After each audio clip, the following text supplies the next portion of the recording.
যিগৰাকী আমাৰ সকলোৰে সৰ্বনিয়ন্ত্ৰক সৰ্বশক্তিমান পুৰুষ আমি আদিতেই সেই পৰমেশ্বৰৰ চৰণত এটি শ্লোকেৰে সহিত প্ৰণিপাত জনাইছোঁ তেৰাই যাতে এই ছদিনীয়া কাৰ্যসূচীৰে অনুষ্ঠিত হোৱা এই ভাওনা প্ৰতিযোগিতাৰ প্ৰতি কৃপাশীষ বৰ্ষণ কৰে। শান্তাকাৰম জলধিশয়নম পদ্মনাভম সুৰেশম লক্ষ্মীকান্তম কমলনয়নম যোগীভিৰ্ধ্যানগম্যম বন্দে বিষ্ণু ভবভয়হৰম সৰ্বলোকৈকনাথম সৰ্বলোকৈকনাথম। ঐতিহ্যমণ্ডিত শিৱসাগৰ তথা জয়সাগৰৰ তেনেই সমীপৱৰ্তী জোলা গাঁৱৰ নামঘৰত ছদিনীয়া কাৰ্যসূচীৰে যি শিশু ভাওনা প্ৰতিযোগিতা আৰম্ভ কৰা হৈছে, আজি প্ৰথম দিৱসৰ উদ্বোধনী কাৰ্যত উপস্থিত থকা আমাৰ অতি শ্ৰদ্ধাৰ ভাওনাপ্ৰেমী দৰ্শক শ্ৰোতা ৰাইজ, এই অনুষ্ঠানৰ লগত জড়িত হৈ থকা কৰ্মকৰ্তাসকল আৰু কলাকুশলী শিল্পীসকল, শিশুসকল, আমাৰ বৈষ্ণৱবৃন্দ, জয় জয়তে আপোনালোক সকলোলৈকে আমাৰ ভক্তি ভৰা শ্ৰদ্ধা আমি আগবঢ়াইছোঁ। আৰু সঁচাকৈ এটি পবিত্ৰ ক্ষণত আজি আমি নিজকে সম্পৃক্ত কৰিবলৈ পাই আমি কৃতাৰ্থ মানিছোঁ। আমি সকলোৱে জানো মহাপুৰুষ শ্ৰীমন্ত শংকৰদেৱ গুৰুজনাই আমাক যি ভাওনা সংস্কৃতি থৈ গ'ল, দৰাচলতে আমাৰ অসমীয়া সমাজ জীৱনৰ বাবে ভাওনা নৈতিক, আধ্যাত্মিক, সামাজিক, সাংস্কৃতিক জীৱনৰ মূল সোঁত। এই নৈতিক, আধ্যাত্মিক, সামাজিক, সাংস্কৃতিক শিক্ষাৰ অবিহনে মানুহৰ জীৱন সম্পূৰ্ণ কৰিব নোৱাৰে। সেয়া আমি ক'ব পাৰোঁ একেষাৰতে আমি এই যদি ভাওনাৰ এই শিক্ষাবিলাক উতলিব পাৰোঁ, আমাৰ জীৱন সম্পূৰ্ণ কৰিব পাৰোঁ। সেই ভাওনা আমাৰ সমাজ জীৱনৰ অবিচ্ছেদ্য অংগ। জোলা গাঁৱৰ ৰাইজে আজিৰ পৰা প্ৰায় 4 মাহমানৰ আগতে আমাক ইয়ালৈ অহাৰ কথা জনাইছিল আৰু আমিও তেখেতসকলক আজিৰ দিনটো ধৰি দিছিলোঁ যে যিকোনো প্ৰকাৰে আমি উপস্থিত থাকিম। কিন্তু হঠাতে আমাৰ গুৱাহাটী যাত্ৰা এটা অহাত আমি অকণমান ৰাইজে ভবাতকৈ সময়টো আগতীয়া কৰিব লগা হ'ল। সাধাৰণতে ভাওনা গধূলা হয়, গধূলা ভাওনা হোৱাৰ আগে আগে উদ্বোধন কৰা নিয়ম। কিন্তু আমাৰ গুৱাহাটী যাত্ৰাটোৰ প্ৰতি লক্ষ্য ৰাখি ৰাইজে আমাৰ প্ৰতি সহানুভূতিশীল হৈ অকণমান সময়টো আগতীয়া কৰিলে।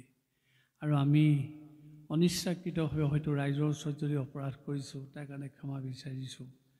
কাৰণ এটা বিশেষ কাৰ্যসূচী আমি গ্ৰহণ কৰিব লগা হ'ল। অৰ্থাৎ অহাকালিলৈ আপোনালোকে নিশ্চয় জানে গুৱাহাটীৰ যি খানাপাৰা খেলপথাৰত 12 দিনীয়া কাৰ্যসূচীৰে গ্ৰন্থ মহোৎসৱ চলি আছে। অহাকালিলৈ আমাক এখন গ্ৰন্থ উন্মোচনৰ কাৰণে দায়িত্ব দিছে। ডক্টৰ ৰূপ দত্তৰ ইংৰাজী গ্ৰন্থ, যিখন গ্ৰন্থৰ মূল বিষয়বস্তু শংকৰদেৱ, আৰু সেইখনৰ অনুবাদ কৰিছে বন্দিতা ফুকনে। দুয়োগৰাকী আৰু প্ৰকাশক সমন্বিতে সকলোৱে আমাক ইমান টানি ধৰিলে যে আপুনি যিকোনো প্ৰকাৰে গ্ৰন্থখন উন্মোচন কৰি দিব লাগে। আৰু সেয়ে আমি হঠাতে আমি সেই কাৰ্যসূচী গ্ৰহণ কৰিব লগা হ'ল। সেই ৰাইজক বিষয়টো আমি পুনৰবাৰ অৱগত কৰিছোঁ। আৰু আপোনালোকৰ আজি এই অনুষ্ঠান উদ্বোধন কৰাৰ পিছতেই আমি বাহিৰে বাহিৰে গুৱাহাটীলৈ যাব লাগিব। জোলা গাঁৱৰ ৰাইজে যি পৰিৱেশ সৃষ্টি কৰিছে, শিশুসকলক আধ্যাত্মিকভাৱে উদ্বুদ্ধ কৰিবৰ কাৰণে, সামাজিকভাৱে সচেতন কৰিবৰ কাৰণে, ভাওনাৰ প্ৰতি সশ্ৰদ্ধ হ'বৰ কাৰণে যি শিশু ভাওনা প্ৰতিযোগিতা অনুষ্ঠিত কৰিছে, এই নিঃসন্দেহে এক সমাজৰ বাবে আদৰ্শপূৰ্ণ কাৰ্য। আমি আপোনালোক উদ্যোক্তা সমন্বিতে সকলোৰে এই চিন্তাৰ শলাগ লৈছোঁ। ইয়ালৈ আহি আমাৰ এই ভাৱ মনলৈ আহিছে, ভাওনা সুন্দৰৰ সংস্কৃতি, আৰু যাৰ সুন্দৰৰ প্ৰতি সৌন্দৰ্যৰ প্ৰতি ধাৰণা থাকে সেইসকলেই ভাওনাৰ ভিতৰত অৱগাহন কৰিব পাৰে।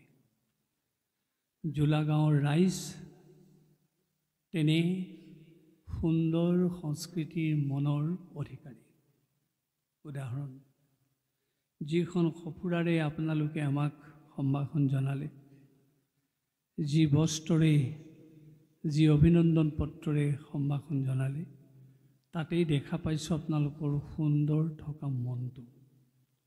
যিখন সফুৰা এই গাঁৱৰ ব্যক্তি এজনে সাজি উলিয়াইছে, কিমান সুন্দৰ মনৰ অধিকাৰী, সেই সফুৰাখন দেখাৰ লগে লগে সেই কথা অনুভৱ কৰিব পাৰি। আৰু সেই আমি ভাবিছোঁ, চাউল সিজোৱাৰ মাজৰ পৰা এটা চাউল সিজোৱা পিটিকি চালে যেনেকৈ আমি গোটেই চাউল সিজোৱাৰ কথা গম পাওঁ, চাউল সিজোৱা হৈছেনে নাই, সিদ্ধ হৈছেনে নাই, ঠিক তেনেকৈ এই গাঁৱৰ যিজন ব্যক্তিয়ে এই সফুৰাখন সাজি উলিয়াইছে, তেওঁ যদি সৌন্দৰ্য মনৰ অধিকাৰী, এইখন গাঁৱৰ সকলোৰে অন্তৰবিলাক তেনেকুৱা সুন্দৰ থকা মনৰ অধিকাৰী।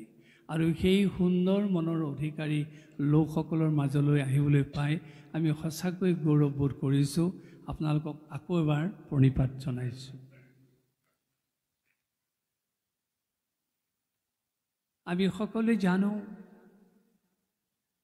আটাইতকৈ যদি পৃথিৱীৰ শক্তিশালী মাধ্যম আছে, সেইটো হ'ল সংগীত। সংগীতে কেৱল মানুহক কিয়, ইতৰ প্ৰাণীকো আনন্দ দিব পাৰে। তাৰ উদাহৰণটোৰ কথা এইদৰে কোৱা হৈছে, গীতং বাদ্যম তথা নৃত্যম তৰ্যাতিকম ইদং মতম গীতেন হৰিণা ৰংগম প্ৰাপ্নু বঞ্চাবি পক্ষিণ বনাত আয়ান্তি ফণিন শিশবী ন ৰুদন্তিছ। অৰ্থাৎ গীত, নৃত্য, বাদ্যৰ সমষ্টিক সংগীত বুলি কোৱা হৈছে, যি নতন ক্ৰীড়ালৈ ৰূপান্তৰিত হৈছে। নৃত্য, নৃত্য, নাট্য, এই তিনিটা ক্ৰিয়াক নতন বুলি কোৱা হৈছে। ইয়াৰ মূল সমষ্টি সংগীত। সংগীত নোহোৱাকৈ নতন হ'ব নোৱাৰে। এই সংগীত শুনিলে বোলে বনৰ হৰিণা পহু হাবিৰ পৰা ওলাই আহে আৰু তাৰ আনন্দত নাচে। গছত থকা চৰাইজনীও যদি সংগীত শুনে, সেই সংগীত শুনাৰ লগে লগে তাৰ আনন্দত চৰাইজনীয়ে দৌকা মাৰি আনন্দ ভাৱ প্ৰকাশ কৰে। আনহে নালাগে অতি খঙাল সৰীসৃপ সৰ্পয়ো যদি সংগীত শুনি হাবিৰ পৰা ওলাই আহে আৰু তাৰ লহৰত নাচে আৰু তাৰ সমস্ত ক্ৰূৰতা, হিংসা ভাৱ সি ত্যাগ কৰে। আকৌ কোৱা হৈছে, শিশবেই ন ৰুদন্তিছ, কান্দি থকা এটা শিশুৱেও যদি সংগীত শুনে তাৰ কান্দোন বন্ধ কৰে। সেই আমি পুনৰ উল্লেখ কৰিছোঁ, কেৱল মানুহক কিয়, সকলো প্ৰাণীকে যদি আনন্দ দিব পৰা অনুষ্ঠান আছে, সেইটোৱে হ'ল সংগীত। আৰু যি সংগীতে সৰ্পৰ হিংসা ভাৱ নাইকিয়া কৰিব পাৰে, সেই সংগীতত যদি আমি দ্ৰৱীভূত হওঁ নিষ্ঠাৰে, যথাৰ্থভাৱে, আমাৰ ক্ৰূৰতা, আমাৰ হিংসা ভাৱ আমি নাইকিয়া কৰিব নোৱাৰিম কিয়? কোনেও বেয়া নাপাব। আজি যে সংগীত, সাংগীতিক অনুষ্ঠান এটা মনোৰঞ্জনৰ আহিলালৈ ৰূপান্তৰিত হৈছে, যাৰ কাৰণে ইমান তত্ত্ব, গভীৰ তত্ত্ব লুকাই থকাৰ পিছতো আমি তাৰ প্ৰকৃত তত্ত্ব আমি অনুভৱ কৰিব পৰা নাই। অৰ্থাৎ আমাৰ হিংসা, আমাৰ দেশ আমি নাইকিয়া কৰিব পৰা নাই। যদি আমি সঁচা অৰ্থত তাত দ্ৰৱীভূত হ'লোহেঁতেন, সেই তত্ত্ব অনুধাৱন কৰিলোহেঁতেন, আমাৰ মাজত থকা কটাকটি, মৰামৰি এই দৃশ্য আমি দেখিব লগা নহ'লহেঁতেন। সেই আমি আৰম্ভণিতে আজি এই অনুৰোধ জনাম, আপোনালোকে যি ছদিনীয়া কাৰ্যসূচীৰে জোলা গাঁৱৰ নামঘৰত শিশু ভাওনা সমাৰোহ অনুষ্ঠিত কৰিছে, ইয়াৰ যুৱকসকলৰ উদ্যোগত তথা স্থানীয় ৰাইজৰ সহযোগত এই ভাওনা প্ৰতিযোগিতা গতানুগতিক ভাওনা প্ৰতিযোগিতা নহয়। এই ভাওনা প্ৰতিযোগিতাই আমাক প্ৰকৃত তত্ত্বৰ সোৱাদখিনি ল'বলৈ আমাক শিক্ষা দিব। আৰু আমি আশা কৰিম এই প্ৰতিযোগিতাই এক দৃষ্টান্তমূলক আদৰ্শ দাঙি ধৰিব, যি আদৰ্শৰ যোগেদি আমাৰ শিশুসকলে সেই ভাৱেৰে অনুপ্ৰাণিত হ'ব। এই সাংগীতিক মাধ্যম অনুষ্ঠানটি ভাওনা,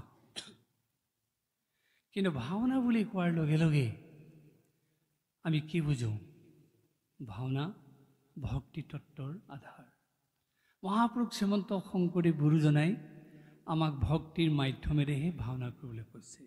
আপোনালোকৰ নিশ্চয় মনত আছে, আজিৰ পৰা 40-50 বছৰ আগতে আপোনালোকে ভাওনা কৰোঁতে মূল ভাৱৰীয়া গায়ন বায়ন সূত্ৰধাৰ কৃষ্ণ চৰিত্ৰত অৱতীৰ্ণ হোৱাসকলে উপবাসে থাকে, লঘোণে থাকে, তাৰপিছত ভাওনা কৰেহি।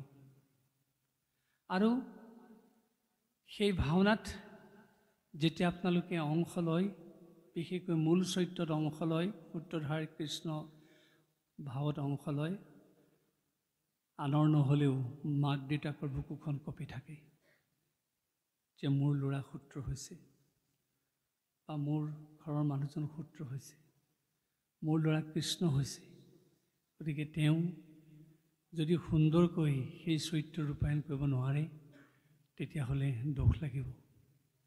আৰু তাৰ ভয়ৰ কম্পনত মাক দেউতাকে মনে মনে ভগৱন্তলৈ ধূপ গছ আগবঢ়ায়, দীপ গছ আগবঢ়ায়, কেতিয়াবা নৈবেদ্য ভাগো আগবঢ়ায়। ইয়াৰ মূল কাৰণ ভক্তি। কাৰণ ভয়ত ভক্তি থাকে, শ্ৰদ্ধাত ভক্তি থাকে, আৰু সেই ভক্তিযুক্ত অনুষ্ঠানটোৱেই ভাওনা। আজি শিশুসকলক আমি সেই ভক্তি তত্ত্বৰ কথা ক'বই লাগিব। তেওঁলোকক যদি কেৱল চাৰ্টিফিকেট এখন দিয়া, বাহবা লোৱা কাৰ্যতে আমি ক্ষান্ত ৰাখোঁ, এইটো কেৱল মনোৰঞ্জন ধৰ্মীয় অনুষ্ঠান বুলিয়ে যদি তেওঁলোকক আমি কৈ থাকোঁ, ভাওনাৰ উদ্দেশ্য সফল নহ'ব। আৰু আপোনালোকে শিশুসকলক কেন্দ্ৰ কৰি যি ভাওনা প্ৰতিযোগিতা পাতিছে, তাৰো সাৰ্থকতা নাথাকিব।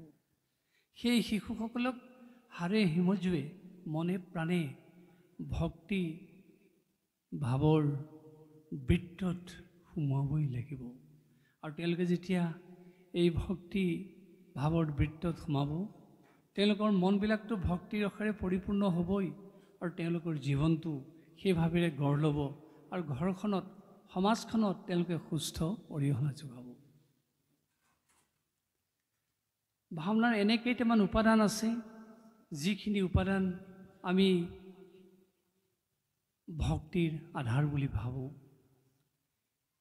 ভাওনা কৰোঁতে প্ৰথমতে গায়ন বায়নে পৰিৱেশ সৃষ্টি কৰে। সেই গায়ন বায়নে পৰিৱেশ সৃষ্টি কৰোঁতে তাত ভক্তি তত্ত্ব লুকাই আছে। গায়ন বায়নে 12খন ধেমালি বজায়, বহা চাহিনী, উঠা চাহিনী, ৰাগ ধেমালি, নাট ধেমালি, চৌ ধেমালি, বৰ ধেমালি, সৰু ধেমালি, ঘোষা ধেমালি ইত্যাদি। এই ধেমালি বজোৱাৰ কাৰণটো কি? গায়ন বায়নৰ সবে সভা জয় কৰে। গায়ন বায়নে এনেদৰে ধেমালি বজাই সেই পৰিৱেশ সৃষ্টি কৰে, ভাওনা চাবলৈ অহা দৰ্শকৰ সেই মানসিক পৰিৱেশটো প্ৰদান কৰে। সেইকাৰণে কোৱা হৈছে গায়ন বায়ন সবে সভা জয় কৰে। কিন্তু গায়ন বায়নে যেতিয়া ধেমালি বজাই পৰিৱেশটো সৃষ্টি কৰে, ইয়াৰ মূল উদ্দেশ্য হৈছে আমি য'ত ভাওনা কৰিম, সেই ভাওনা মঞ্চটোক ভাওনাৰ মঞ্চৰূপে অভিহিত কৰা হৈছে। ই থিয়েটাৰী মঞ্চ নহয়, ই যাত্ৰাৰ মঞ্চ নহয়, ই পালাৰ মঞ্চ নহয়, ই ভাওনাৰ মঞ্চ। সেয়ে এই ভাওনা মঞ্চ সৃষ্টি কৰোঁতে গায়ন বায়নসকলে সেই ধেমালিৰে সেই মঞ্চৰ পৰিৱেশ সৃষ্টি কৰে, আৰু তাত ভক্তিৰ ৰস সন্নিৱিষ্ট কৰে। আপোনালোকে জানে আমি যেতিয়া পথাৰ এখনত শস্য ৰোপণ কৰোঁ, পথাৰখন আমি উৰ্বৰা কৰোঁ কিহে? হাল বাই বা ট্ৰেক্টৰে আমি উৰ্বৰা কৰোঁ, উদ্দেশ্য শস্য ৰোপণ কৰিবৰ কাৰণে।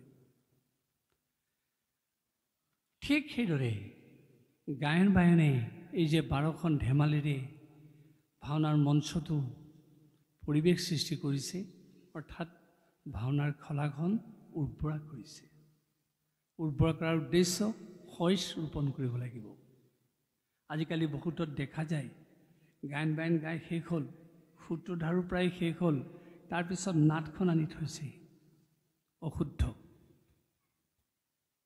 কাৰণ ভাৱৰীয়া সূত্ৰধাৰ গায়ন বায়ন সকলোকে চৈতন্য কৰিব কোনে? ভাওনা মঞ্চই। ভাওনাৰ মঞ্চত যদি নাটখনেই প্ৰতিষ্ঠা হোৱা নাই, এই চৈতন্যতা কেনেকৈ লাভ হ'ব? সেয়ে গায়ন বায়ন গোৱাৰ লগে লগে ভাওনাৰ থলীলৈ, ভাওনাৰ খলালৈ নাটখন অনাটো অপৰিহাৰ্য বিষয়। আৰু সেয়াই হৈছে সেই ক্ষেত্ৰখনত, উৰ্বৰা পথাৰখনত ৰোপণ কৰা শস্যৰ দৰে নাটখন। এই গায়ন বায়নে যেনেকৈ ভাওনাৰ খলা উৰ্বৰা কৰিলে, তাৰপিছতে নাটখন প্ৰতিষ্ঠা কৰাৰ লগে লগে সি হ'ব এই আমাৰ ক্ষেত্ৰখনৰ মূল বীজ, যি বীজ সন্মুখত লৈ আমি ভাওনা কৰিব পাৰোঁ। আপোনালোকে জানে সৌ সিদিনাখনলৈকে এতিয়াও নগাঁৱত সেই পৰম্পৰা আছে। সূত্ৰধাৰ লোৱাৰ লগে লগে নাটখন পিছে পিছে লৈ ফুৰে, কথাবিলাক কৈ থাকে, ভাৱৰীয়াকো কৈ থাকে। আজি প্ৰতিযোগিতা আৰু সমাৰোহ অহাৰ পিছত আমি আজিকালি সেইবিলাক পৰিৱেশ নেদেখা হ'লোঁ। যদি সূত্ৰধাৰ কিবা কথা মনত পেলাই দিব লাগে, নাটখনে মনত পেলাই দিব। নাটখন অনাই নাই, কোনে মনত পেলাব? আজি প্ৰতিযোগিতা সমাৰোহ হৈছে কাৰণে তেওঁলোক সাৱধান হৈছে, কিন্তু কিবা কাৰণত যদি তেওঁলোকৰ ক'ৰবাত ভুল ৰৈ গ'ল, শ্লোক ৰৈ গ'ল, বচন ৰৈ গ'ল, কোনে সোঁৱৰাই দিব? নাটখনে। সেয়ে নাট আমাৰ ভাওনা মঞ্চৰ মূল বীজ, মূল শস্য। আমি এই উৰ্বৰা কৰা ভাওনাৰ ক্ষেত্ৰত সেই নাটভাগ আমি স্থাপন কৰি তাক স্বৰচন কৰিলেহে আমি ভাওনা কৰাৰ পৰিৱেশ সৃষ্টি কৰিব পাৰোঁ। আমি এইখিনি কোৱাৰ উদ্দেশ্য এইটোৱেই, আজি শিশুসকলৰ মনত সেই ভাৱটো আপোনালোকে সোমোৱাই দিবই লাগিব। বোপাই ভাওনা কৰিবলৈ আহিছ, ভাওনাৰ মঞ্চটো কি এবাৰ উপলব্ধি কৰিবি। গায়ন বায়নে কিয় ভাওনাত এইদৰে ধেমালি বজালে, কথাখিনি অৱগাহন কৰিবি। নাটখন প্ৰতিষ্ঠা কৰি লৈছে, সেই নাটখনক কেন্দ্ৰ কৰি তই সেৱা জনাবি, তই সন্মান জনাবি, তাৰপিছতহে তই ভাৱৰীয়া। আপোনালোকে সেই ভাৱত তেওঁক উপনীত কৰাবই লাগিব। তেতিয়াহে সেই শিশুৰ মনত আধ্যাত্মিকভাৱে জীপাল কৰিব, ভক্তিভাৱ সঞ্চাৰিত হ'ব, যিটোৰ যোগেদি আমি সমাজত এটা সুদি বাৰ্তা লাভ কৰিবলৈ সমৰ্থ হ'ম। ঠিক সেইদৰে আপোনালোকে জানে যে ভাওনাৰ প্ৰতিটো কথাই এফালে যেনেকৈ আধ্যাত্মিক তত্ত্বৰে ভৰা, আনফালে আমাক শিক্ষা দিয়াৰ মাধ্যম। গায়ন বায়নৰ পিছতে সূত্ৰ নাট্যগুণে ৰসিকৰ মনোহৰে, সূত্ৰ নাট্য চৰিত্ৰ এনেদৰে প্ৰৱেশ কৰে, ভাওনাত থকা সকলো ৰসিকক ৰসদান কৰিব পাৰে। আৰু সেই ভাওনাতে কোৱা হৈছে, পণ্ডিতে বুজিবে শ্লোক কৰিলা ৰচন। মহাপুৰুষজনাই এইদৰে ব্ৰজাৱলী ভাষাৰে অংকীয়া ভাওনাৰ সৃষ্টি কৰি থৈ গ'ল। পৰৱৰ্তী পৰ্যায়ত আমি বিভিন্ন ভাওনা অনুষ্ঠান পালোঁ যদিও সেই ভাওনাৰ মূল উৎস অংকীয়া ভাওনা। তাত যি কথা সংলাপেৰে কৈছে, গীতেৰে কৈছে, তাক শ্লোকেৰে কৈছে। পণ্ডিতসকলে শ্লোক শুনি ভাল পাব পাৰে, সেয়ে পণ্ডিতসকলৰ কাৰণে দিয়া হ'ল ভাওনাৰ মাজত শ্লোক। আমি এই গোটেই কথাখিনি এটা এটা পতন্তৰ গীতেৰে দি যাব খুজিছোঁ। সন্মুখত আমি যদু বায়নক বহুৱাই লৈছোঁ। সংস্কৃত শ্লোক কেনেকৈ ভাওনাত ব্যৱহাৰ হয়, সেই সংস্কৃত শ্লোকে পণ্ডিতজনক ৰস দিয়াৰ লগতে গোটেই ভাওনাৰ পৰিৱেশটো কেনেকৈ গাম্ভীৰ্য কৰি তোলে, এটা উদাহৰণ দিবৰ কাৰণে শ্লোক এটা গাবৰ কাৰণে যদু দত্তক আমি আহ্বান জনাইছোঁ। সংস্কৃত শ্লোক এটা, কিয় শ্লোকটো দিয়া হৈছে, যিটো শ্লোকেৰে পণ্ডিতক লগ দিয়াৰ লগতে ভাওনা পৰিৱেশটো কেনেকৈ গহীন কৰি তুলিছে। কৃষ্ণ কৃষ্ণ হৰি ওৰা প্ৰবিশ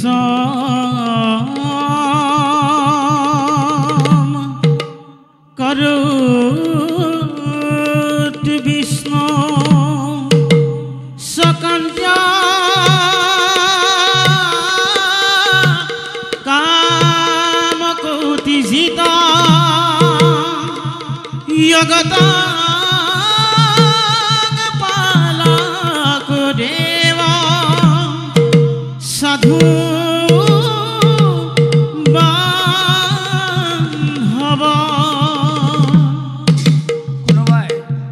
কোনোবাই ক'ব পাৰে ভাওনাত সংলাপ দিছে, গীত দিছে, আকৌ নতুনকৈ শ্লোকটো কেলে? শ্লোকটো এইটো কাৰণেই লাগে, কাৰণ মহাপুৰুষজনাই সকলো শ্ৰেণীৰ মানুহক বোধগম্যৰ কাৰণে এই মাধ্যমৰ আশ্ৰয় লৈছিল। তাত শ্লোক আছে, কিন্তু শ্লোকটোৰ জৰিয়তে কেৱল পণ্ডিত শ্ৰেণীৰ মানুহক নহয়, কেৱল সংস্কৃতজ্ঞ মানুহক নহয়, গোটেই ভাওনাৰ খলাৰ পৰিৱেশটো অনন্য মাত্ৰা সি প্ৰদান কৰি দিব পাৰে। আৰু সেইকাৰণে যি কথা আমি আকৌ কৈছোঁ, গীতেৰে গাইছে, সংলাপেৰে কৈছে, তাক আকৌ শ্লোকেৰে উপস্থাপন কৰা হৈছে। ঠিক সেইদৰে সূত্ৰ নাট্য চৰিত্ৰই যিদৰে প্ৰৱেশ প্ৰস্থান কৰে তাতেই থাকে ৰস। ঠিক সেইদৰে দ্বিজক গীতৰ অৰ্থ বুজি পেকৰ দ্বিজক সভ্যকৰণ। গীত শুনিলে দ্বিজকসকলে ভাল পায়। মহাপুৰুষজনৰ চিন্তাত আছিল যে দ্বিজকসকলো যাতে তাত সুদীৰ্ঘ সময় ধৰি ভাওনাৰ থলীত বহি থাকিব পাৰে। কিন্তু দ্বিজ মানে কেৱল ব্ৰাহ্মণকে কোৱা নাই, সংস্কাৰত দ্বিজ উচ্চতে, যাৰ সংস্কাৰিত জীৱন আছে প্ৰত্যেকেই দ্বিজ। আপোনালোকে ভাওনা চাবলৈ আহোঁতে সদাচাৰী হৈ আহে, সংযমী হৈ আহে, আপোনালোকো দ্বিজ। যি দ্বিজ জন্ম লাভ কৰে তেওঁলোক দ্বিজ উপাধিৰে বিভূষিত। আৰু সেইসকলৰ কাৰণে বিশেষকৈ দিয়া হ'ল গীত। তাৰপিছত ব্ৰজাৱলী ভাষাকো বুজিবে গ্ৰামীণ এনেকুৱা এটা ভাষা প্ৰৱৰ্তন কৰা হ'ল গাঁৱলীয়া লোকসকলে যাতে শুনিলেই বুজি পায়। ঠিক সেইদৰে দিয়া হ'ল চৌমকা দেখিবেক অজ্ঞমুধ লোক। নিৰক্ষৰজনে ভাওনাৰ বিষয়বস্তু বুজি নাপাব পাৰে। যেতিয়া মুখা পিন্ধি চৰিত্ৰ প্ৰৱেশ কৰে, ল'ৰাৰ পৰা বুঢ়ালৈ কৈ দিব যে আমুক ভাৱৰীয়া আহিছে। আপোনালোকে জানে, দহমূৰৰ যদি এজন ভাৱৰীয়া প্ৰৱেশ কৰে তাত সাক্ষৰ জ্ঞানৰ প্ৰয়োজন নাই, তপৰাই উত্তৰ দিব ৰাৱণ আহিছে। ৰাক্ষসৰ যদি মুখা পিন্ধি আহিছে কৈ দিব ৰাক্ষস আহিছে। যদি বান্দৰৰ ভেষভূষাৰে আহিছে কৈ দিব বান্দৰ আহিছে। এয়া নিৰক্ষৰজনৰ কাৰণে দিয়া ৰস। শেষত শুদ্ধ বা অশুদ্ধ তথাপিতো কৃষ্ণনাম, শুদ্ধই হওক অশুদ্ধই হওক কৃষ্ণনাম। এই কৃষ্ণনাম শুনিবৰ কাৰণেহে দৰ্শক ঢপলিয়াই আহে। এই সপ্তৰস নাটকৰ অনুপম। এই 7টা উপাদানৰ সৈতে ভাওনা হৈছে। এই ভাওনাৰ যোগেদি আমাৰ জীৱনটো কেনেকৈ পৰিশীলিত কৰা হৈছে, ভাওনাৰ যোগেদি আমাক কেনেকৈ সেই নৈতিকতাৰ শিক্ষা দিয়া হৈছে, মূল্যবোধৰ শিক্ষা দিয়া হৈছে, সামাজিক শিক্ষা দিয়া হৈছে, সাংস্কৃতিক শিক্ষা দিয়া হৈছে, আমি তাৰে দুটামান উদাহৰণ দাঙি ধৰিবলৈ বিচাৰিছোঁ।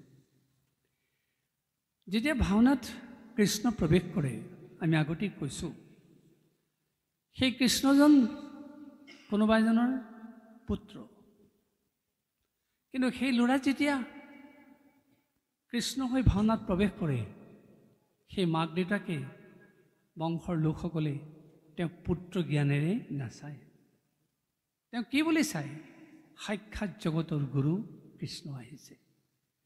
আৰু সেই গীতেৰে আমাক সেই কৃষ্ণৰ ধাৰণাটো স্পষ্ট কৰি দিছে, সেই ভক্তিভাৱটো উদ্বেলিত কৰিছে। কেনেকৈ চাওক, যদুদত্তক আহ্বান জনাইছোঁ কৃষ্ণ প্ৰৱেশৰ সেই গীতটি একলি গাই দিবৰ কাৰণে। আপোনালোকে জানে, মনত পেলাই দিছোঁ।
এই গীতটোৱে কেনেকৈ আধ্যাত্মিক ভাৱৰ সূচনা কৰিছে আৰু যাৰ ফলত নিজৰ ল'ৰাটি কৃষ্ণ হৈ প্ৰৱেশ কৰোঁতে মাক দেউতাকে তেওঁকো অন্তৰ্নিষ্ঠভাৱে সেৱা জনাইছে।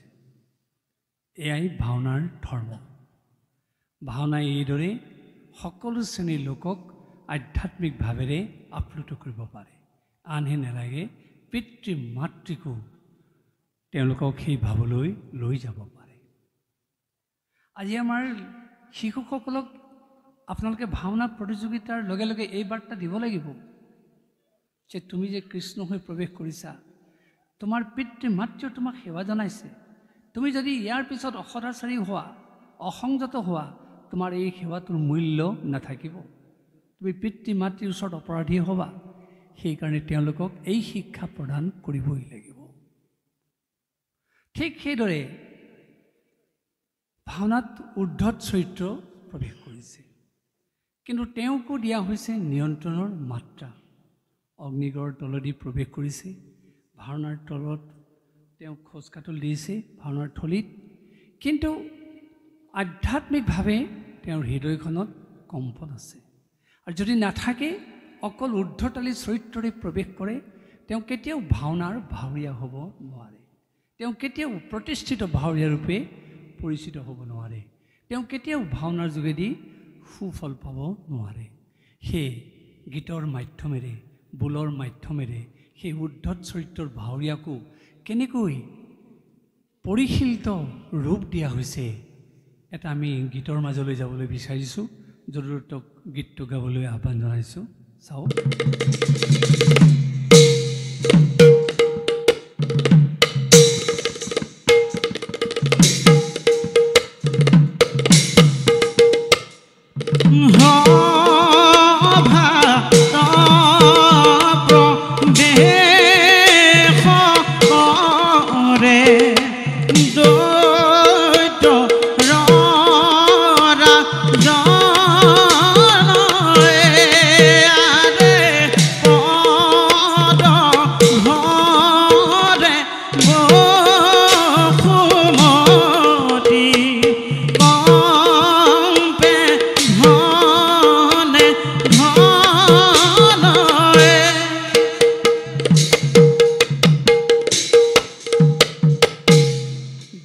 সাধাৰণতে নাচ প্ৰধান। অংকীয়া ভাওনাই আমাক সেই আদৰ্শ দিছে। প্ৰৱেশ প্ৰস্থানত নাচ আছে, আনহে নালাগে খং কৰোঁতে যুদ্ধটো নাচ আছে, বিলাপ গাওঁতে নাচ আছে, আৰু সংলাপ মাথোঁতেও নাচ আছে, স্তুতি কৰোঁতেও নাচ আছে।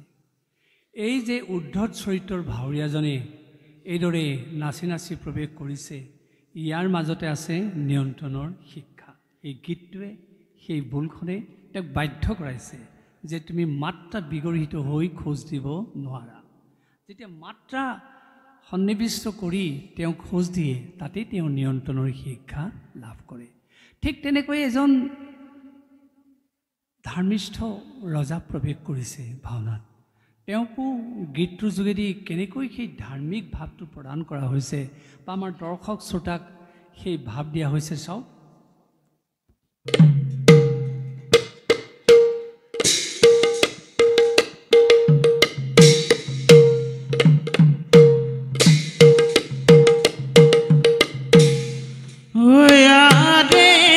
প্ৰবে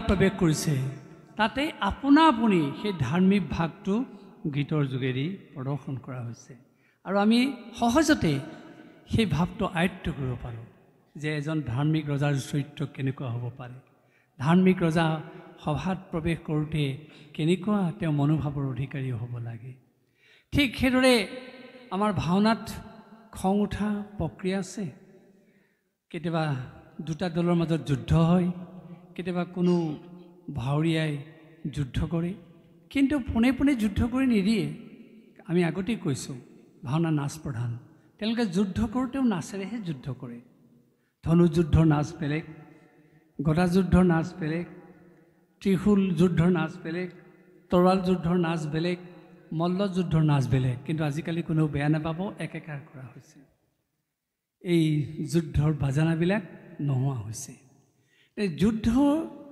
কৰাৰ আগমুহূৰ্তত দুখন ৰাজ্যৰ মাজত যেতিয়া তয়াময়া যুদ্ধ লাগে তেওঁলোকে পোনে পোনে যুদ্ধ কৰি নিদিয়ে যুদ্ধ ক্ষেত্ৰলৈ যাত্ৰা কৰে আমি যিকোনো কাম এটা কৰিবলৈ যাওঁতে আমি যাত্ৰা কৰোঁ মাংগলিক মন্ত্ৰৰে আমি উদ্ভাসিত হওঁ তাৰপিছতহে আমি যাত্ৰা কৰোঁ এই দুখন ৰাজ্যৰ দুটা দলে যেতিয়া যুদ্ধ কৰিবলৈ যাব যুদ্ধ যাত্ৰাৰ প্ৰসংগত তেওঁলোকে কেনেকৈ সমাহিত ভাৱেৰে যুদ্ধ যাত্ৰা কৰে তাৰ এটা গীত আৰ্হি আমি দুৰুতক দিবৰ কাৰণে আহ্বান জনাইছোঁ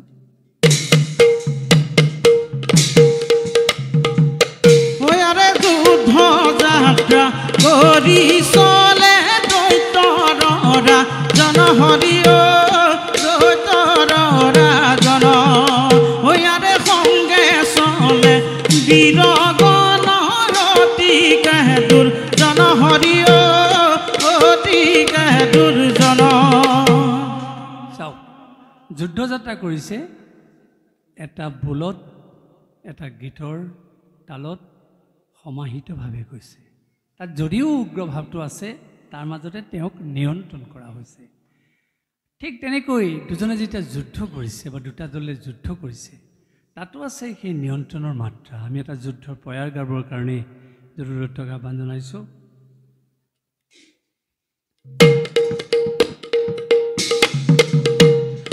লাগিলে কঠোৰ হৰণ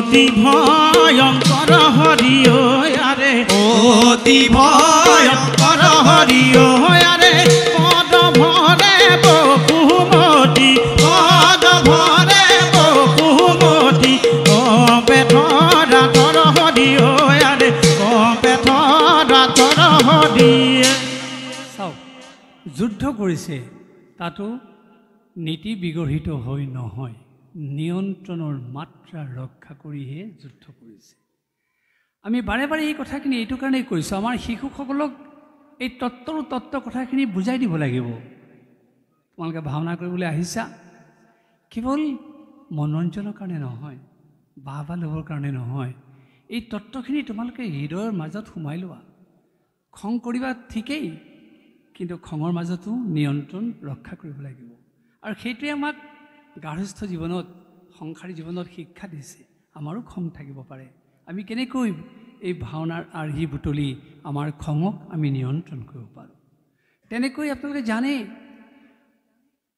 ভাওনাত চৰিত্ৰই দুখ কৰে দুখ কৰোঁতে তেওঁক কিন্তু আপোনালোকে কোনেও বেয়া নাপাব আজিকালি প্ৰায় তেনেকুৱা ধং হৈছে থিয়েটাৰ দৰে মঞ্চ নাটৰ দৰে হহকৈ কান্দিবলৈ দিয়া নাই ভাওনা প্ৰতিটো কথাই প্ৰতীকধৰ্মী ভাওনাত চৰিত্ৰই কান্দিব লগা হ'লে বিলাপৰ মাধ্যমেৰেহে কান্দিব লাগিব হয় একাৱলী নহয় মুক্তাৱলী নহয় পীতাম্বৰী নহয় জোনা নহয় লেছাৰী নহয় ধৰমজ্যোতি আদি বিলাপেৰেহে ভাৱৰীয়াই দুখ প্ৰকাশ কৰিব পাৰে আজিকালি দেখা গৈছে হুবহু কান্দি দিছে হৰহকৈ কান্দিছে সেইটো থিয়েটাৰ ঢঙৰ কথা এইটো ভাওনাৰ ঢঙৰ কথা নহয় যাৰ কাৰণে আজি ভাওনা ইমান জনপ্ৰিয় অনুষ্ঠানলৈ ৰূপান্তৰিত হৈছে যদিও ভাওনাক মানুহে সমালোচনা কৰাৰ অৱকাশ লাভ কৰিছে এইবোৰ সুৰুঙা থকাৰ কাৰণে ভাৱৰীয়াই কেনেকৈ দুখ প্ৰকাশ কৰে দুখ প্ৰকাশৰ মাজেদি কেনেকৈ নিয়ন্ত্ৰণৰ শিক্ষা লাভ কৰে এটা বিলাপ গাবৰ কাৰণে জৰুৰতক আহ্বান জনাইছোঁ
বিলাপৰ মাধ্যমেৰে তেওঁক দুখৰ মাত্ৰা ৰক্ষা কৰিবলৈ কোৱা হৈছে।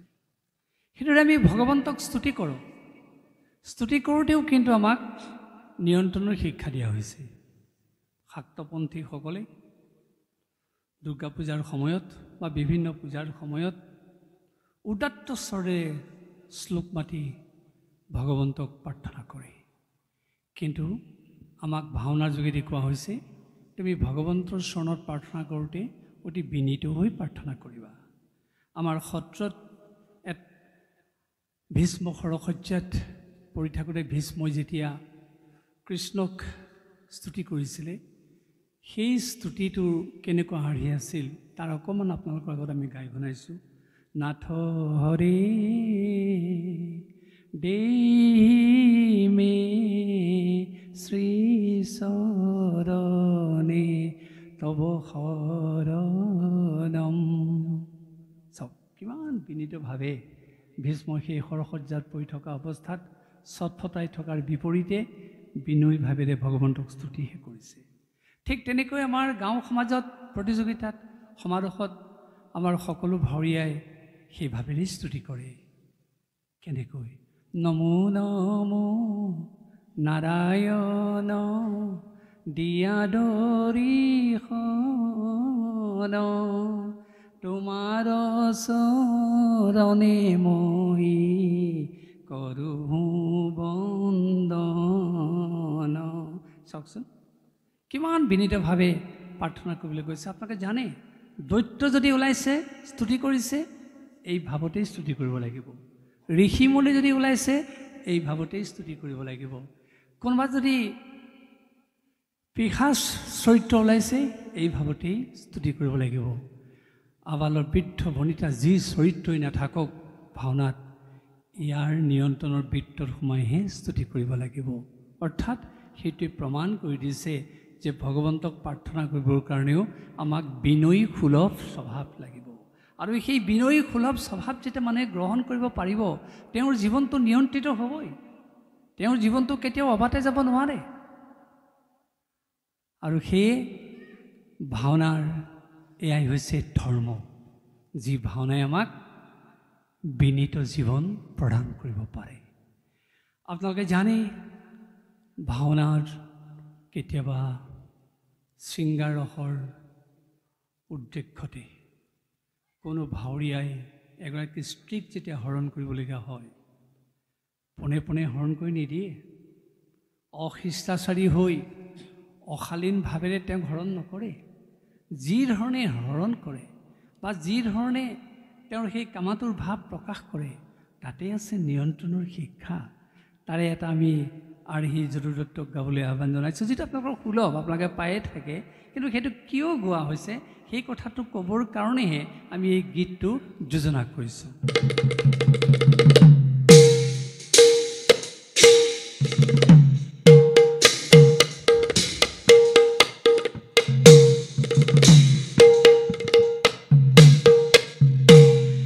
আৰে আহা আহা প্ৰাণে সৰি দিয়ালি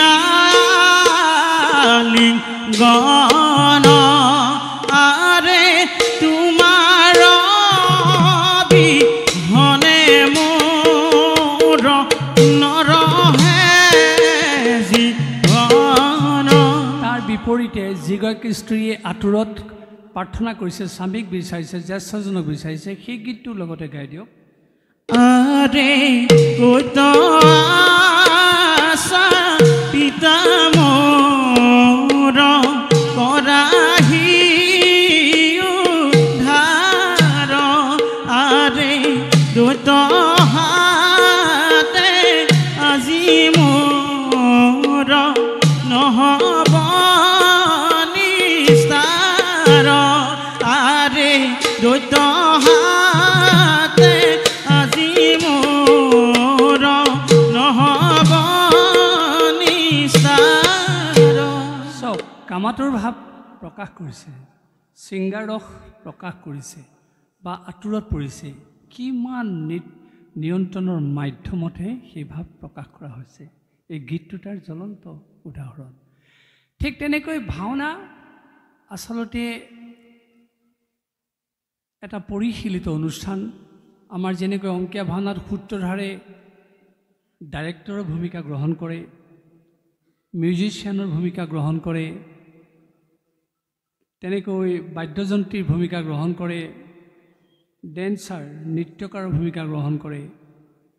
ঠিক সেইদৰে আমাৰ ভাওনাত যদিও বৰ্তমানৰ ভাওনাত আমি সূত্ৰধাৰক অনবৰতে প্ৰয়োগ নকৰোঁ, কিন্তু ভাওনাৰ গীত মাতৰ যোগেদি সেই আমি ডাইৰেকশ্যন অৰ্থাৎ নিৰ্দেশনাবিলাক লাভ কৰোঁ। যজ্ঞ এটা কৰি আছে, যজ্ঞটো কেনেকৈ সজোৱা হৈছে, কোনে তাত যজ্ঞ কৰিব, যজ্ঞৰ পৰিৱেশ কি, সেই গীতটোৰ যোগেদি যিদৰে বৰ্ণনা দিয়া হৈছে সেয়াই ডাইৰেকশ্যন, সেয়াই দৃশ্য পৰিৱেশৰ সূচনা। তেনে এটি যজ্ঞ পৰিৱেশৰ গীত আৰ্হি প্ৰকাশ কৰিবৰ কাৰণে জৰুৰতক আহ্বান জনাইছোঁ।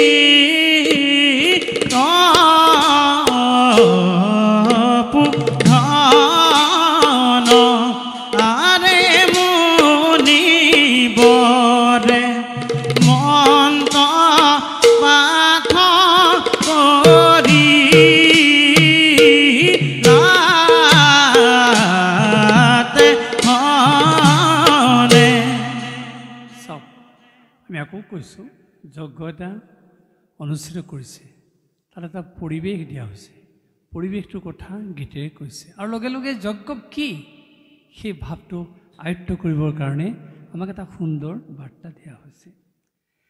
এইদৰে আমি পুনৰ ক'ব খোজোঁ, ভাওনাই আমাৰ প্ৰতিটো চৰিত্ৰৰ যোগেদি উপস্থাপনৰ যোগেদি আমাক পৰিশীলিত জীৱন দিছে। কেৱল কিন্তু ভাওনাত সেইখিনি সময়ত প্ৰয়োগ কৰিবৰ কাৰণে এই শিক্ষা দিয়া নাই, এই শিক্ষাখিনি ঘৰলৈ লৈ আহিবলৈ কৈছে। আমি যদি প্ৰত্যেক দৰ্শকেই, প্ৰত্যেক ভাওনা ভাল পোৱা শুভাকাংক্ষীসকলে ঘৰলৈ যদি এইবিলাক বাৰ্তা আমি লৈ আহিব পাৰোঁ, আমাৰ স্বামী স্ত্ৰীৰ মাজত কাজিয়া কিয় লাগিব, ভাই ককাৰ মাজত কাজিয়া কিয় লাগিব, আমাৰ কামাতুৰ ভাৱেৰে মানুহক যি আজি উদ্বেলিত কৰিছে সেই ভাৱ কেনেকৈ সৃষ্টি হ'ব, কেনেকৈ মানুহে কান্দি কাটি ভাগৰি পৰিব।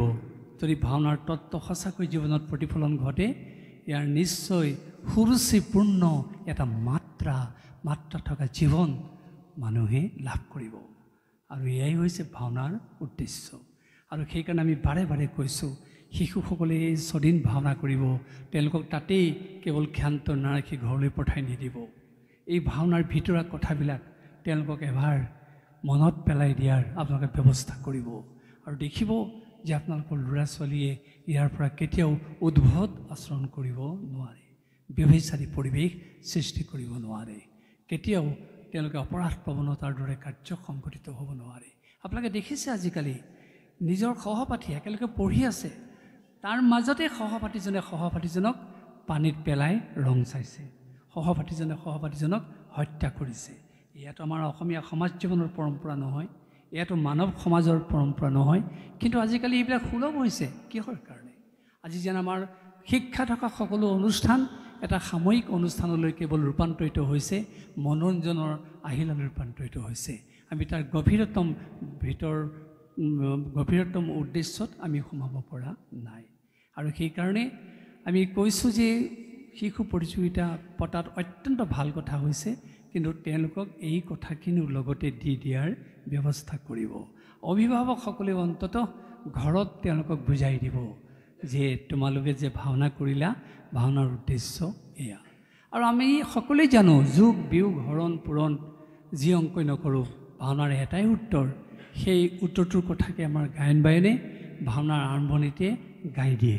কি বুলি গায় আপোনালোকে জানে, তথাপি মই আপোনালোকক মনত পেলাই দিবৰ কাৰণে যদু দত্তৰ আশ্ৰয় লৈছোঁ। যদু দত্ত গাই দিয়ক গায়ন বায়নৰ আগতে গোৱা সেই বাণীটি। কৃষ্ণ ইয়েছা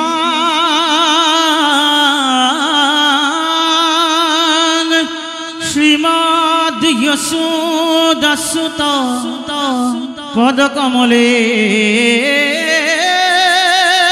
নাস্তি ভক্তি নরানং ইয়েসা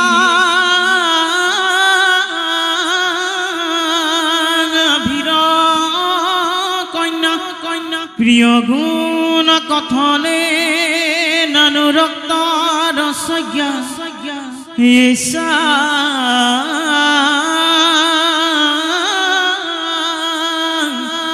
শ্রীকৃষ্ণ লীলা ললিত গুণ কথনে সদর নৈব করণ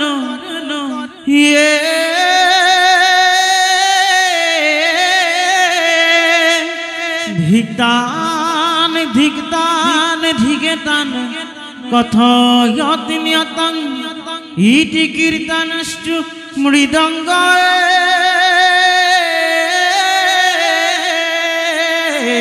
হরি রাম রাম চাওক কোৱা হৈছে যাৰ যশোদাৰ পুত্ৰৰ চৰণ কমলত ভক্তি নাথাকে, যিসকলে আভিৰ কন্যা গোপীসকলৰ কথাত মনোযোগ নিদিয়ে, যিসকলে শ্ৰীকৃষ্ণৰ লীলা কথা সাদৰেৰে কৰ্ণেৰে শ্ৰৱণ নকৰে, তেওঁলোকৰ জীৱন ধিক।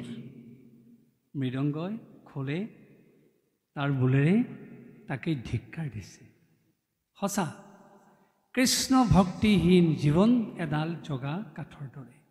আমি জগা কাঠ কোনেও সাধাৰণতে নেদেখোঁ, কিন্তু নৈপৰীয়া মানুহে জগা কাঠ দেখা পায়, চিনি পায়।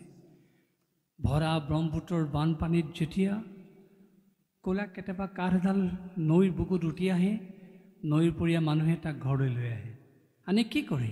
একো কৰিব নোৱাৰে। সেই ক'লা কেতিয়াবা কাঠডাল জুই লগাই কেৱল শীতৰ পৰা পৰিত্ৰাণ পাবৰ কাৰণে লয়। অৰ্থাৎ জগা কাঠডালৰ মূল্য নাই, পুৰি পেলোৱাৰ বাহিৰে কোনো মূল্য নাই। কিন্তু সেই একেখন নদীতে যদি ভাল কাঠ এডাল উঠি আহে, সেই কাঠডাল যদি নৈপৰীয়া মানুহজনে ঘৰলৈ লৈ আহে, তাৰ পৰা এডাল মূল্যৱান সম্পদ তৈয়াৰ কৰিব পাৰে। সেই আমি পুনৰ কৈছোঁ, কৃষ্ণ ভক্তিহীন জীৱন জগা কাঠৰ দৰে।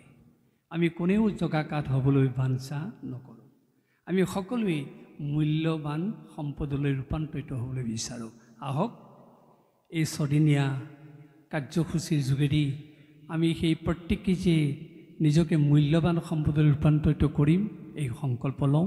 আৰু আমাৰ ল'ৰাবিলাককো, শিশুসকলকো আমি যাতে সেই বাৰ্তা প্ৰদান কৰিব পাৰোঁ যে তোমালোক মূল্যৱান সম্পদলৈ ৰূপান্তৰিত হ'ব লাগিব।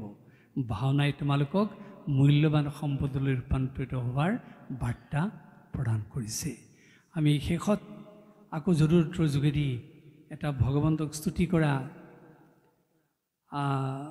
প্ৰাৰ্থনা মুক্তাৱলী গাবৰ কাৰণে আহ্বান জনাইছোঁ। আৰু তাৰপিছতে আমাৰ কথাখিনি আমি সামৰণি মাৰিম। ক্ষমা কৰা মুনিবৰ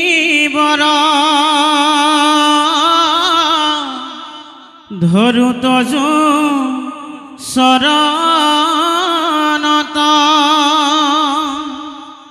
দুখময়ী কৰিলো অজ্ঞানবশত প্ৰাণ হৰি হৰি হৰিয়ে হৰি হৰি হৰিয়ে। এই স্তুতিৰে আমাৰ ভাৱ ভৰিয়াই যেনেকৈ প্ৰাৰ্থনা জনাই ক'ৰবাত দুখ হ'ব পাৰে, সেই দুখখিনি তুমি ক্ষমা কৰা, সেই ত্ৰুটিখিনি ক্ষমা কৰা।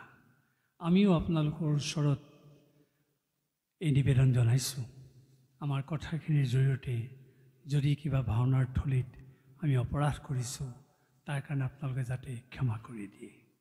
আমি আশা কৰিছোঁ ছদিনীয়া কাৰ্যসূচী অনুষ্ঠিত কৰিবলৈ লোৱা এই জোৰা গাঁৱৰ বৰনামঘৰত অনুষ্ঠিত হ'ব লগা শিশু প্ৰতিযোগিতাৰ ভাওনা সমাৰোহ, আকৌ কৈছোঁ, গতানুগতিক ভাওনা প্ৰতিযোগিতা নহয়, ই এক আদৰ্শ থকা ভাওনা অনুষ্ঠানলৈ ই ৰূপান্তৰিত হ'ব। আৰু আমি আশা কৰিছোঁ এই ভাওনা সুন্দৰ হ'বই, আপোনালোকৰ মনবিলাক সুন্দৰ। আৰু যি যদু দত্তৰ আশ্ৰয়ত তেওঁৰ কণ্ঠৰে আমি গীত পৰিৱেশন কৰিলোঁ, সেই যদু দত্ত আপোনালোকৰ অঞ্চলৰে লোক। আপোনালোকৰ মানুহৰ মাজৰ পৰাই তেওঁক বুটলি লৈছোঁ। আপোনালোকৰ ইয়াত কিমান সুন্দৰ পৰিৱেশ আছে, গায়নজন সুন্দৰ, বায়নজন সুন্দৰ, সেই আমি পুনৰ দৃঢ়তাৰে কৈছোঁ আপোনালোকৰ এই ছদিনীয়া শিশু ভাওনা প্ৰতিযোগিতা সুন্দৰ হ'বই। এনে আশা ৰাখি পুনৰবাৰ আপোনালোক সকলোলৈকে আমাৰ ভক্তি ভৰা শ্ৰদ্ধা আগবঢ়াই আমাৰ কথাখিনি আমি সামৰণি মাৰিবলৈ লৈছোঁ। সৰ্বে ভৱন্তু সুখিনঃ, সৰ্বে সন্তু নিৰাময়া, সৰ্বে ভদ্ৰাণি পশ্যন্তু, মা কশ্চিৎ দুঃখভাগ ভৱেৎ। এই প্ৰাৰ্থনাৰে এই ছদিনীয়া শিশু ভাওনা প্ৰতিযোগিতাখনি আনুষ্ঠানিকভাৱে শুভ উদ্বোধন কৰা হৈছে বুলি আমি ঘোষণা কৰিলোঁ। নমস্কাৰ।